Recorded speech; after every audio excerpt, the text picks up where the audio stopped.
आज के इस सत्र में मैं स्वागत करती हूँ डॉक्टर राकेश रयाल सर का। आपको बहुत-बहुत स्वागत है सर। धन्यवाद सौम्या, आपका भी बहुत-बहुत धन्यवाद। सर्वप्रथम मैं आपसे सर मेरा सवाल ये रहेगा कि बदलते मीडिया के युग में आज न्यूज़पेपर भी, रेडियो भी, सोशल मीडिया भी हमें इतनी तरीके की प्लेटफ़ॉर्म्स मिल रहे हैं इन्फॉर्मेशन लेने के लिए। तो इस टाइम पर जैसा कि सर आपने अपने वक्तव्य में जो हमारी मातृभाषा है उसे मन की वाणी बताया था। तो मातृभाषा को जीवंत रखने के लिए इन सभी प्लेटफ़ॉर्म्स पर हम एज़ एक भावी पत्रकार क्या कर सकते हैं? जैसे आपने कहा कि पत्रकार आईना होता है समाज का और इसको चौथा स्तंभ का दर्जा दिया गया है पत्रकारिता को। तो उन चीज़ों का हमको जो है, अपना जो हमारी ड्यूटीज़ हैं, जो फ़र्ज़ है उसको निभाना होगा। यदि हम चौथे स्तंभ का हमको दर्जा दिया गया है, तो समाज में जो भी चीज़ें, जो असामान्य चीज़ें हो रही हैं, उनको सुधारने में, समस्याओं के निदान करने में, लोगों में जागरूकता फैलाने में और एक अच्छे सामंजस्य स्थापित करने का काम हमको समाज में करना चाहिए। यदि बोली भाषा और ये हमारी जो स्थानीय बोली भाषाएँ थी, वो धीरे-धीरे विलुप्त होती जा रही हैं क्योंकि हम सब जो हैं क्या हो रहे हैं, माइग्रेट होके जो है हम शहरों की तरफ जो है हमारा जो है पलायन हो रहा है। तो गाँव, शहरों में तो हिंदी या अंग्रेज़ी का बोलबाला है। तो ग्रामीण क्षेत्र में और जो हमारे जो रिमोट एरियाज़ हैं, वहाँ पर हम स्थानीय भाषा का प्रयोग करते हैं। लेकिन क्या है कि वहाँ से पलायन होने की वजह से हम धीरे-धीरे क्या कर रहे हैं, उसको भूल रहे हैं, उसका उसका जो हम उपयोग नहीं कर रहे हैं और अंग्रेज़ी हिंदी और हिंदी से फिर अंग्रेज़ी की तरफ हम बढ़ रहे हैं। ग्लोबल युग में ठीक है, ग्लोबल लैंग्वेज का होना बहुत ज़रूरी है। अंग्रेज़ी का नॉलेज होना बहुत ज़रूरी है, तभी आप सर्वाइव कर पाएँगे एआई के ज़माने में और ग्लोबल विलेज का जब कांसेप्ट है, तो ग्लोबल विलेज में ग्लोबल लैंग्वेज तो आनी चाहिए, तभी आप उस गाँव में आप रह सकते हैं। लेकिन स्थानीय भाषा को भी हमको महत्व देना चाहिए और ख़ासकर जो स्थानीय भाषा को लेकर अभी राष्ट्रीय शिक्षा नीति 2020 आई है, तो उसमें भी स्थानीय भाषा को बढ़ावा देने के लिए उसके संवर्धन में, उसके प्रचार-प्रसार को लेकर विशेष जोर दिया गया है। जो उच्च शिक्षण संस्थान है, उन संस्थानों में ये कहा गया है राष्ट्रीय शिक्षा नीति 2020 के अंतर्गत कि इससे संबंधित पाठ्यक्रमों का संचालन किया जाए। और अलग-अलग कोर्सेज़ जो हैं शुरू किए जाएँ और जिससे कि लोग फिर अपनी जो उनकी बोली है, जो भाषा है, जो उनकी मातृभाषा है, उसको समझ सकें। अभी मैंने आपको एक एक ज्वलंत एक एग्ज़ाम्पल है, एक उदाहरण है, जो मैंने अभी उसमें भी कहा था कि एक उत्तराखंड की जो बोली है गढ़वाली, तो गढ़वाल का क्षेत्र का उत्तराखंड के एक सॉफ्टवेयर इंजीनियर यूएसए में जॉब करते हैं, जिनका नाम सच्चिदानंद सेमवाल है और उनके बेटे ने उनसे पूछा कि सब चीज़ तो उस गूगल में है, सब चीज़ जो है इंटरनेट पे है। हम कोई भी भाषा के बारे में यदि हम जानना चाहें तो हमको मिल जाती है, लेकिन गढ़वाली भाषा के बारे में हमको गूगल में क्यों नहीं मिलती? तो एक सॉफ्टवेयर इंजीनियर को जब उसके बेटे ने ये पूछा, तो उसको बात चुभ गई। कि जो है मैं सॉफ्टवेयर इंजीनियर हूँ और हमारी बोली भाषा का कोई भी डाटा जो है इसमें नहीं है। तो उन्होंने ठानी और उन्होंने उत्तराखंड की जो अलग-अलग क्षेत्रों की बोली जाने वाली बोली है, जौनसारी है, कुमाऊनी है, गढ़वाली है, मैं एग्ज़ाम्पल के रूप में आपको बता रहा हूँ। तो उनका एक उन्होंने सॉफ्टवेयर एक ऐप शुरू किया और उस ऐप में उन क्षेत्रों की जो वोकैब्युलरी है और वहाँ के जो भाषा विशेषज्ञ हैं, साहित्य विशेषज्ञ हैं, उनसे मिलकर उनका सहयोग लेकर जो है उसमें वो डाटा इनपुट्स कर रहे हैं और इससे क्या होगा कि विदेश में ग्लोबल युग में किसी पर कोने पर बैठा हुआ कोई भी व्यक्ति जो है क्या होगा कल की डेट में उत्तराखंड की इन बोलियों को समझ सकेगा, उनको जान सकेगा। यदि वो सीखना चाहता है, यदि सच्चिदानंद सेमवाल का बेटा यदि वो गढ़वाली भाषा भाषा को सीखना चाहता है और समझना चाहता है, तो उस ऐप के माध्यम से वो सीख सकता है, उस ऐप के माध्यम से वो समझ सकता है। तो ये जो संसाधन हैं, ये जो माध्यम है, ये माध्यम क्या है सीखने के हैं। एक जागृति लाने के लिए चाहे वो सोशल मीडिया हो या आपका ट्रेडिशनल मीडिया में अखबार हो रहा हो या फिर टेलीविज़न हो या रेडियो हो, हमारा मेन उद्देश्य क्या है पत्रकारिता को समाज में चेतना लाना, समाज में जागरूकता लाना, समाज में क्रांति लाना। कोई चीज़ यदि गलत हो रही है तो उसको सही करना, उसको सही करने के लिए लोगों को प्रेरित करना। कोई गलत हो रहा है, दर्पण है ना? अब हमने कहा कि भई पत्रकारिता जो है आईना है समाज का, चौथा स्तंभ है। तो हम जो गलत चीज़ें हो रही है वो को दिखाएँ और कहें कि भई ये गलत क्यों हो रहा है? 5W1H 5W1H जिसे 6 ककार कहते हैं, वो आपके प्रश्नों में एट अ टाइम होने चाहिए। ठीक है ना? आप पूछें, जानें क्यों, क्या कारण है, उनके समाधान ढूँढे जाएँ, उनके समाधान लाके फिर जो है अपने-अपने प्लेटफ़ॉर्म पे यदि आप प्रिंट मीडिया के पत्रकार हैं, उसके माध्यम से बताएँ, टेलीविज़न के हैं, उसके माध्यम से बताएँ, डिजिटल मीडिया के हैं, तो उसके माध्यम से बताएँ। स्वाधीनता आंदोलन को लेकर भारत में पत्रकारिता की शुरुआत हुई। अंग्रेज़ों से मुक्ति पाने के लिए भारत में पत्रकारिता की शुरुआत हुई। कुरीतियों को मिटाने के लिए भारत में पत्रकारिता की शुरुआत हुई। जितने भी आंदोलन हुए हैं, बड़े-बड़े आंदोलन, उनके उसके लिए लोगों को प्रेरित करने के लिए, जागरूक करने के लिए जो है मीडिया की शुरुआत हुई। तो क्या हम एक अभियान के रूप में इसको नहीं ले सकते कि हम अपनी भाषा, अपनी बोलियों और इनके संरक्षण के लिए, इनके संवर्धन के लिए, इनके प्रचार-प्रसार के लिए हम मीडिया का सदुपयोग करें। तो क्योंकि आईना है, तो बेहतर साधन है। हम इन माध्यमों का प्रयोग अपनी भाषा के संरक्षण में, संवर्धन में और प्रचार-प्रसार में कर सकते हैं, चाहे वो टेलीविज़न मीडिया से, अखबार से लेकर हो, चाहे एआई तक। तो ये है। जैसा आपने आर्टिफिशियल इंटेलिजेंस का भी जब ज़िक्र किया था, तो कहा था कि उसे हम एक हेल्पिंग टूल की तरह लेना चाहिए। उसे हमें अपने ऊपर हावी नहीं होने देना चाहिए, क्योंकि वो इंस्ट्रक्शन बेस्ड एक प्रोग्राम है सर। हम उस जो भी इंस्ट्रक्शंस उसे देंगे वो उस हिसाब से सब काम करेगा। लेकिन सर मदद लेने के लिए भी और उससे सिर्फ गाइड होने के लिए भी जो इंस्ट्रक्शन हम दे रहे हैं, वो कितने सही हैं और उस इंस्ट्रक्शन से हमें जो इन्फॉर्मेशन मिल रही है वो कितनी क्रेडिबल है। वो जो एक सेंस डेवलप करना होता है सर, जो भी एआई उन प्लेटफ़ॉर्म्स को यूज़ कर रहा है, वो जो सेंस है वो हम अपने अंदर कैसे डेवलप रह सकते हैं? वो आप एक तो नॉलेज आपको अच्छा होना चाहिए। आपको अच्छा नॉलेज होना चाहिए, ठीक है ना? आपके जो तथ्य हैं, वो तथ्य कैसे होने चाहिए? तथ्यपरक होने चाहिए। जो डाटा आप कर रहे हैं, वो रिलाएबल होने चाहिए। उनके सोर्सेज़ जो हैं, वो रिलाएबल हों। ऑथेंटिक सोर्सेज़ से आप डाटा कलेक्ट करें और अपना नॉलेज आप अपग्रेड करें और नॉलेज अपग्रेडेशन के बाद जो सोर्सेज़ हैं, जो इन्फॉर्मेशन, जो डाटा आप कलेक्ट करते हैं, वो रिलाएबल सोर्सेज़ से हों, ऑथेंटिक सोर्सेज़ से हों, तो उसमें संवेदना होगी, वो ऑथेंटिक होंगे। तो आपके जब इंस्ट्रक्शन आपके ऑथेंटिक होंगे, ऑथेंटिक सोर्स से आप जो है इनपुट कर रहे हैं, तो उसका रिज़ क्योंकि उसको तो उसी के अकॉर्डिंग आपको रिप्लाई करना है, आपको आउटपुट देना है, तो वो भी आउटपुट भी ऑथेंटिक होगा, रिलाएबल होगा और बिल्कुल बेहतर होगा।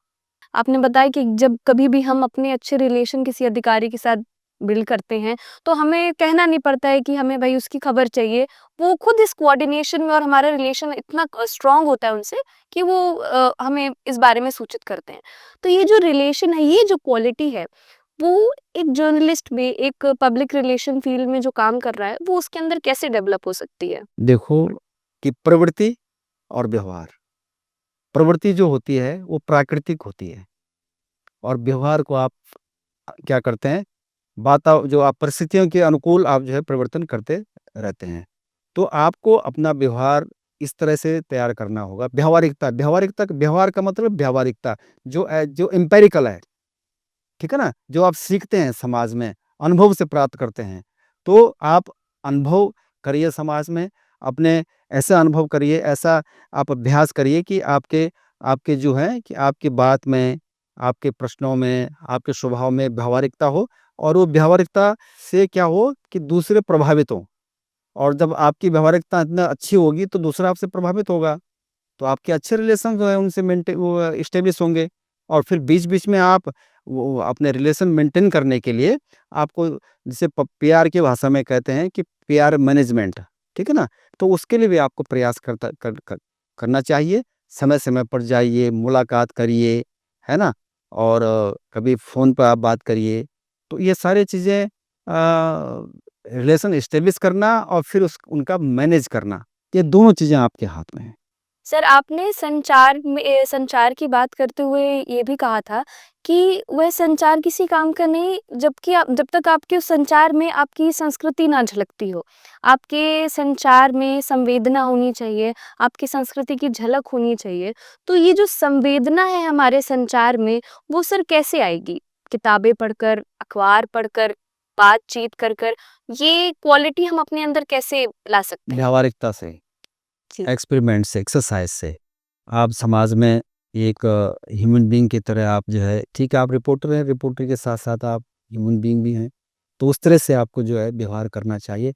और संचार में, मतलब संचार में जहाँ सूचना होनी चाहिए, वहाँ वहाँ जो है उसमें अट्रैक्शन भी होना चाहिए। और अट्रैक्शन कब होगा? जब उसमें संवेदना होगी। हर समाचार में तो संवेदना नहीं हो सकती।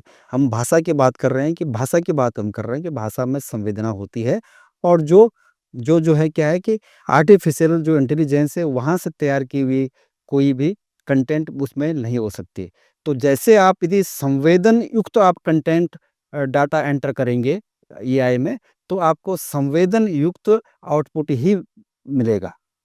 जबकि मैं एक स्टूडेंट हूँ, तो मैं एक स्टूडेंट के पर्सपेक्टिव से अभी मैं पढ़ रही हूँ, तो मैं उसके पर्सपेक्टिव से आपसे पूछना चाहूँगी कि अभी आगे आने वाले टाइम में सर मैं एक स्टडी फील्ड से निकल कर असल मीडिया फील्ड में एंटर करूँगी।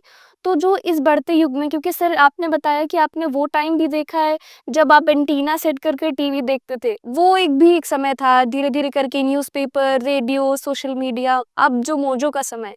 तो मैं ये समझती हूँ कि जैसे ट्रेंड चेंज हुआ है सर, आगे आने वाले समय में जब मैं और आगे बढ़ूँगी तो चीज़ें और बदलेंगी। तो उस बदलते युग में मैं अपने आप को कैसे ढाल सकती हूँ? तो आप तैयार रहिए।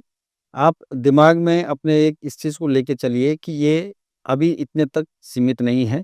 अभी आगे और कुछ इसमें अपग्रेडेशन होगा। मुझे तैयार रहना है सीखने के लिए। आप हमेशा सीखने की स्थिति में रहिए। आप जो है शिक्षार्थी के रूप में रहिए। विद्यार्थी ठीक है, एक विद्यार्थी का एक वो होता है, एक टाइम होता है जो हम हमारे सिस्टम में है, लेकिन शिक्षार्थी का मतलब होता है कि आजीवन आप सीख रहे हैं। तो एक पत्रकार को शिक्षार्थी की भूमिका में रहना चाहिए।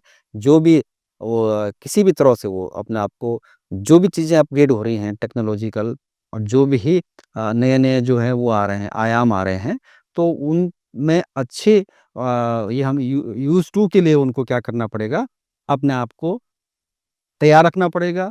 और अपने आप को जो है क्या करना पड़ेगा, अपग्रेड करना पड़ेगा। तभी वो जो है किसी भी दौर में, किसी भी दौर आ जाए, कोई भी दौर आ जाए, तो जिससे कि वो अपने आप को अपग्रेड रखने के बावजूद ही वो जो है एक बेहतर पत्रकारिता कर सकते हैं। और टाइम टू टाइम जो भी मीडिया के क्षेत्र में विकास हो, उनके हिसाब से अपने आप को एडजस्ट कर सकता है। बदलाव ही एक तरीके का नियम होता है समाज में। चेंज तो सर ज़रूरी है ही क्या कहते हैं, समाज में एग्ज़िस्ट करने के लिए। तो सर मैं आगे बढ़ते हुए लास्ट में मतलब पहुँचती हूँ, और एक सवाल मेरा ये भी रहेगा कि मेरे जैसे सर और भी लर्नर्स हैं, मैं ज़रूर मेंशन करूँगी लर्नर्स हैं, क्योंकि वो भी आपके मार्गदर्शन में ये चीज़ ज़रूर जानना चाहेंगे कि जो मेरे जैसे और बच्चे हैं, जो भी आगे जाएँगे मीडिया फ़ील्ड में, जैसे आपने बताया, चैलेंजेस के बारे में आपने ज़िक्र कर दिया। लेकिन सर कुछ बच्चों का होता है कि प्रिंट में ही जाना चाहते हैं, कुछ बच्चे सिर्फ डिजिटल में ही जाना चाहते हैं। तो ये जो रिजिडनेस होती है बच्चों की कि मैं सिर्फ इसी फील्ड में काम करना चाहता हूँ या मैं सिर्फ इसी फील्ड में काम करनी चाहती हूँ। तो ये डिजिटल क्या कहते हैं, ये बदलते युग में किस हद तक सही है? क्योंकि आपने बताया सर हमें सारी चीज़ें आनी चाहिए, हमें आज के टाइम पे लिखना भी आना चाहिए, पढ़ना भी आना चाहिए, बोलना भी आना चाहिए। तो ये किस हद तक सही है सर? ये है कि जैसे मुझे ऑफ़िस जाना है रोज़गार के लिए, मैं पैदल भी जा सकता हूँ, मैं कार से भी जा सकता हूँ, और मैं बाइक से भी जा सकता हूँ। मुझे कार भी आनी चाहिए, बाइक भी आनी चाहिए, और पैदल जाने की भी क्षमता होनी, जाना मुझे ऑफ़िस है।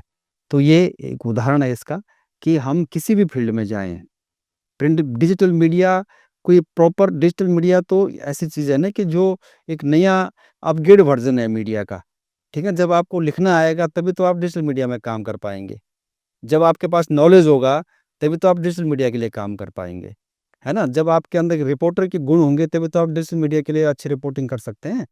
तो बेसिक कांसेप्ट तो आपका वही है जो है, चाहे आप माध्यम बदलेंगे, लेकिन पत्रकार के लिए जो क्वालिफ़िकेशन है, जो गुण, जो योग्यता और जो गुण है, वो नहीं बदलेंगे।